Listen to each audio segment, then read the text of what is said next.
కాకినాడలో బానుగుడి జంక్షన్ వద్ద ఉన్న అంబిక అక్వేరియం రెస్టారెంట్ యాజమాన్యం వినూత్నమైన రీతిలో సమాజ సేవలో భాగస్వామ్యం అవుతోంది. ప్రతిరోజు రెస్టారెంట్లోని మొదటి ఇద్దరి కస్టమర్స్ బిల్లును తల్లిదండ్రులు లేని చదవలేని స్థితిలో ఉన్న పేద విద్యార్థులకు శ్రీ యువసేన స్వచ్ఛంద సంస్థ ద్వారా ఆర్థిక సాయం చేస్తున్నారు. ఈ విషయాన్ని తెలుసుకున్న Kakinada MP Tangella Uday Srinivas Ambika aquarium restaurant ను సందర్శించారు.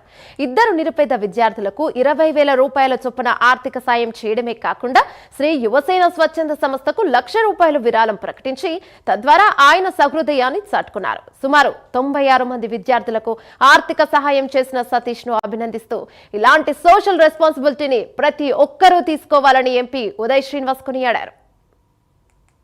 అది కూడా ఎవరి ద్వారా వెళ్ళాలి అంటే దీన్ని కరెక్ట్గా చేర్చగలిగే సతీష్ ద్వారా ఇది కరెక్ట్గా వెళ్తుందని వాళ్ళు భావించి వాళ్ళ ద్వారానే ఈరోజు సామలకోట నుంచి ఒక అమ్మాయి, అలాగే ఇక్కడ పవన్ అని అబ్బాయికి ఇద్దరికి కూడా చెరుకు ఒక 20,000 ఇచ్చి వాళ్ళ ఎడ్యుకేషన్, ఒక అతనికి ఒక ఫాదర్ జాబ్ లేకుండా ఉన్నారు, ఇంకొక అతనికి ఫాదర్ చనిపోయారు, అమ్మమ్మ గారి ఇంటికి కూడా పంపించేస్తే ద్రాక్షారం తీసుకొచ్చి 16,000 రూపాయలు స్కూల్ ఫీజుకి, అలాగే 4,000 రూపాయలు బుక్స్కి కూడా ఇచ్చి అబ్బాయి ఎడ్యుకేషన్ కూడా వాళ్ళు ప్రోత్సహిస్తున్నారు. అలాగే ఇంకొక అమ్మాయి ఉంది, ఆ అమ్మాయికి కూడా 10th మంచి మార్క్స్ వస్తే ఇంటర్ కూడా ఫీజు ఇచ్చేలాగా వీళ్ళ మాట ఇవ్వడం జరిగింది. సతీష్ అండ్ ప్రశాంతి గారు వాళ్ళిద్దరూ కూడా ఒక యంగ్ కపుల్స్, యంగ్ ఎంటర్ప్రినర్స్.